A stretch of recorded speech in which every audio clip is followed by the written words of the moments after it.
Let's go. But, here we go now. Batman scoop on the mic, mixing the mix on the wheels of steel. This is what I was fucking born to do. Let's go.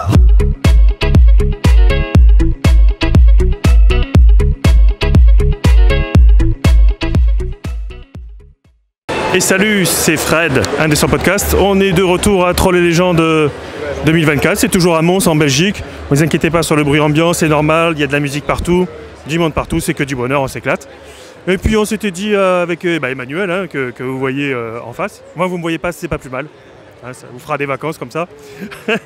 Donc on s'était dit avec Emmanuel qu'on allait remettre une petite couche sur Célestopol quand même. Voilà. Bah écoute... Est-ce que tu peux nous dire en quoi Célestopol n'est pas vraiment du steampunk et clairement c'est autre chose?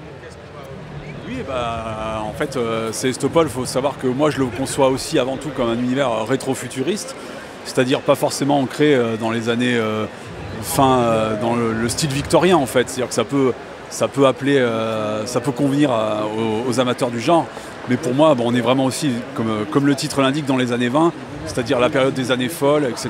Donc quelque chose de déjà une ère un peu plus moderne, dans un univers qui reste avant tout uchronique aussi, hein, puisqu'il n'y a pas eu de Première Guerre mondiale, mais c'est pas pour autant qu'on n'est pas dans une période d'entre-deux-guerres. Donc voilà, et puis un côté où la technologie est quand même assez présente, avec des automates, des inventions qui vont un peu plus loin qu'on va dire que ce qu'on retrouve dans le steampunk classique. Et du coup, tout ce méli-mélo, cette espèce d'ambiance un peu même à la Bioshock, si on pousse un peu plus loin, font que, voilà, je trouve que... Et bien sûr, le caractère lunaire de la ville, hein, qui est située sur la Lune, font que voilà, ça apporte quelque chose qui, à mon avis, se distingue quand même un peu de beaucoup d'ambiance et permet quand même de donner à cet univers-là sa propre identité, qui j'espère se sent aussi bien dans les textes que j'ai déjà écrits que dans le jeu de rôle qui le mettra en scène. C'est vrai que j'ai une petite question à laquelle je n'avais pas pensé quand on avait fait notre entretien spécial Célestopol, le jeu de rôle. C'est est-ce que tu as réglé le problème de la gravité sur la Lune? Oui, tout à fait. En fait, justement... oui, en fait, la science, ça compte aussi. Hein, et effectivement, à Célestopol, la gravité est artificielle, forcément.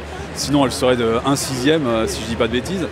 Et donc, il y a des moteurs qui servent à maintenir cette gravité qui, du coup, est équivalente à celle qu'on a sur Terre.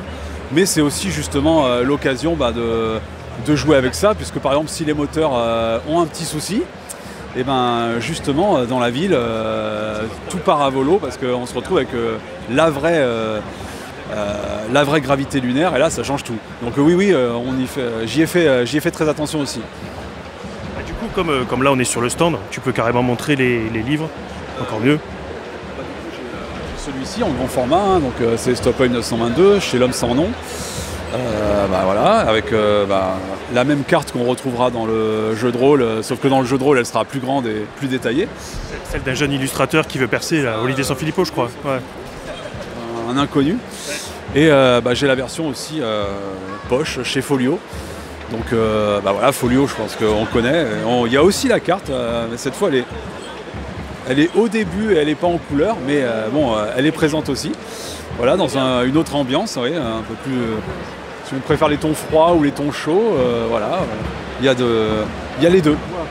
Le premier, on peut encore se le procurer ou c'est complètement épuisé? On peut encore le trouver en poche aux éditions Libretto, il est toujours disponible.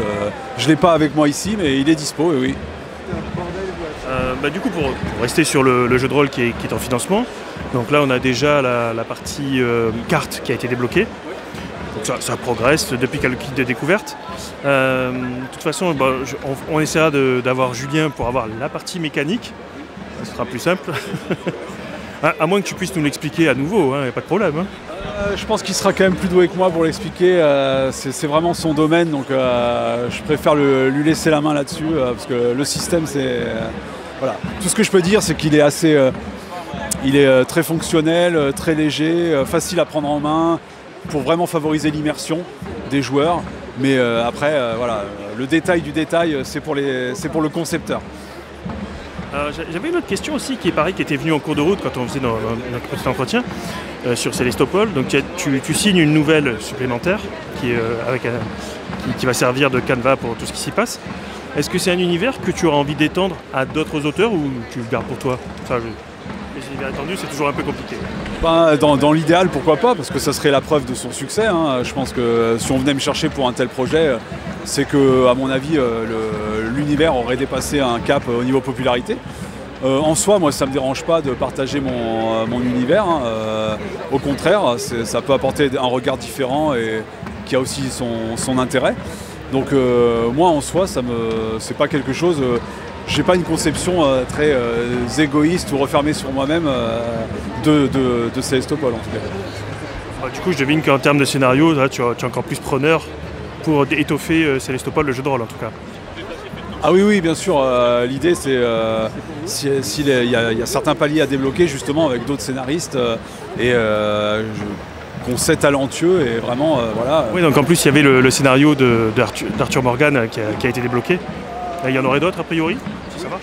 Ça, on verra avec si le financement suit, il y en aura d'autres, avec voilà, des auteurs qu'on a envie de voir rejoindre l'aventure et dont je suis sûr qu'ils sauront faire donner vie à de nouvelles histoires dans cet univers-là. Et c'est au programme. Ok, bah écoute, voilà, c'était l'occasion de se revoir à Trolls et Légendes. Pardon. C'est l'occasion de se revoir à Trolls et Légendes pour reparler un petit coup, de remettre une petite couche sur Célestopol. Enfin, on va pas dire que c'est un univers qui nous plaît un petit peu sur Indécent quand même. Ouais, un peu beaucoup. Ouais, on abuse, mais c'est pas grave, on s'en fout. Donc bah écoute, ça fait super plaisir de t'avoir recroisé ici. Puis j'en profite moi, parce que ça c'est des petits coups de cœur, mais c'est les prochains achats personnels. Hop, je sais pas si on le voit. Donc c'est Emile, ça, chez Édition Argile. Pareil, on a quand même été méchamment corrompu par Xavier Dolo, qui nous a dit qu'il fallait absolument qu'on le lise, sinon il va nous arriver malheur en Bretagne. Voilà, comme ça vous saurez tout du off. Il faut toujours écouter Xavier, donc s'il dit que le livre est bien, il faut le suivre. En tout cas, quand c'est mes livres à moi, quoi. C'est l'essentiel. En tout cas, merci à nouveau Emmanuel. Puis bah écoute, on se dit à bientôt, sûrement aux Imaginales, ailleurs, ou pour remettre une couche sur Célestopol parce qu'on est comme ça. Eh bien, avec grand plaisir en tout cas, et puis merci à tous. Let's go.